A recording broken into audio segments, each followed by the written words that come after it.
Good morning. आज हम पढ़ेंगे थ्योरी ऑफ प्रोबेबिलिटी। ठीक है, सबसे पहले मीनिंग क्लियर करेंगे कि क्या होती है प्रोबेबिलिटी। ठीक है, जिसका हिंदी जो हिंदी में अगर हम बात करें तो संभावना, ठीक है, या फिर प्रायिकता। नेम इंडिकेट कर रहा है कि किस चीज़ की प्रायिकता या संभावना। जैसे अगर हम बात करें कि आज बारिश होगी, तो क्या मतलब ये जस्ट हम संभावना लगा सकते हैं, एक्सपेक्टेशन लगा सकते हैं कि क्या आज बारिश होगी।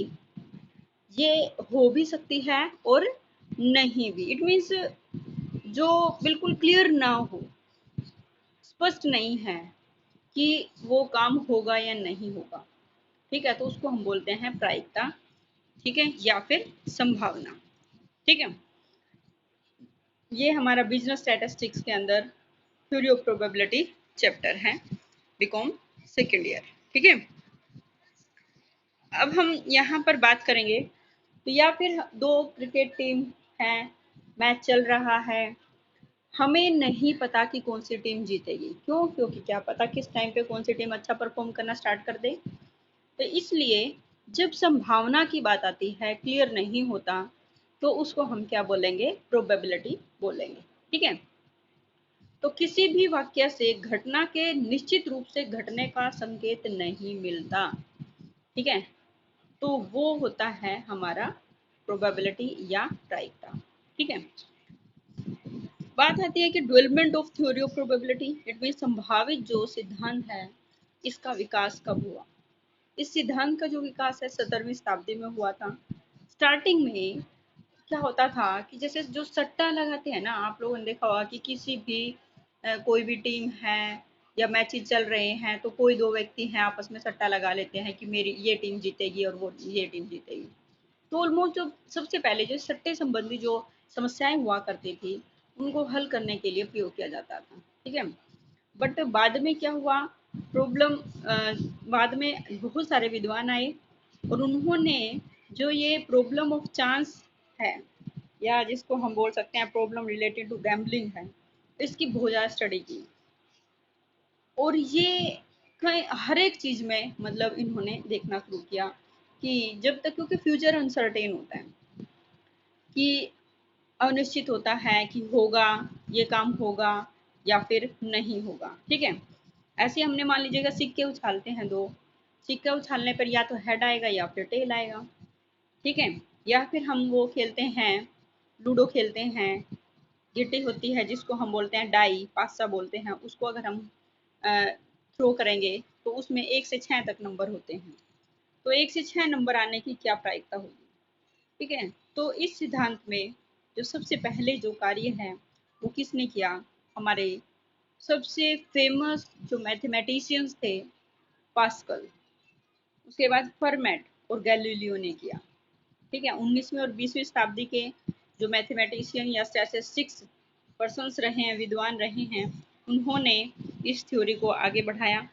और फिर लाला लाप्लास लाप्लास या गोस, डैनियल, बर्नौली, ये अलग अलग थ्योरीज आई। ठीक है, इन सभी की अपनी थ्योरी थी, सभी की अपनी विचारधारा थी इस प्रोबेबिलिटी ऑफ चांस के बारे में। ठीक है, नेक्स्ट आता है कि बट आज के टाइम पे जो हमारा स्टैटिस्टिक्स है, वो प्रोबेबिलिटी डिस्ट्रीब्यूशन या प्रोबेबिलिटी जो हमारा प्रिंसिपल्स हैं, इसका एक सबसे मेन पार्ट है।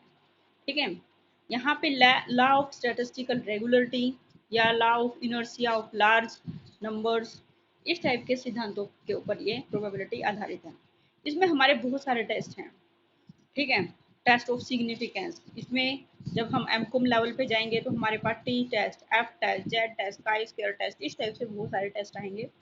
और ये सब कुछ हमने अलग अलग थ्योरी के बारे में बताएंगे। ठीक है, जो हमारा मेन पार्ट है वो है meaning of theory of probability distribution. क्या है संभावना सिद्धांत का? संभावना अथवा प्रायिकता शब्द को परिभाषित करना कठिन है, क्योंकि गणित व सांख्यिकी विद्वानों ने इस संबंध में मतभेद हैं। उनके अकॉर्डिंग जो संभावना है वो क्या है, अनिश्चित घटनाओं के विषय में मस्तिष्क की स्थिति है कि जो घटनाएं अनिश्चित हैं, जो अभी तक घटी नहीं हैं, तो उनके बारे में हमारी मन की क्या स्थिति है, इट मीन हम उनके बारे में क्या सोचते हैं। ठीक है। Probability is an attitude of mind towards uncertain events. ठीक है।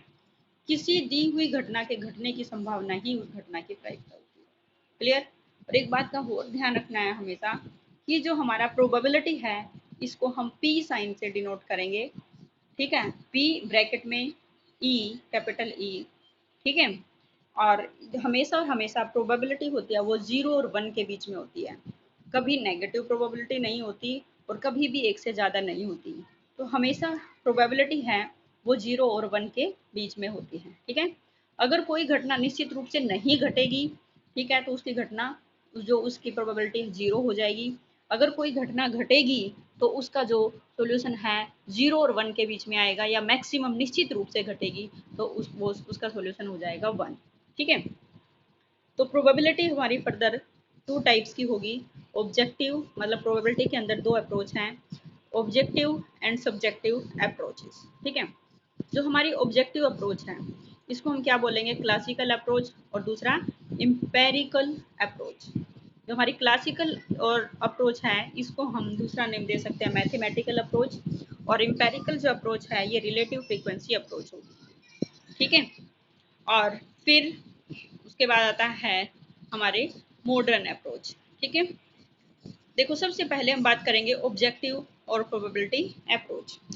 क्या होती है, जस्ट लाइक नेम इंडिकेट कर रहा है, उद्देश्यपूर्ण संभावना या प्रायिकता।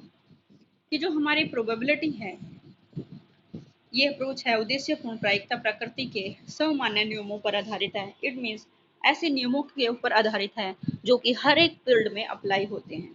ठीक है। जिनके बारे में कोई भी दो मत नहीं है। इट मीन्स जिनके बारे में हमेशा और हमेशा एक ही राय होती है। ठीक है।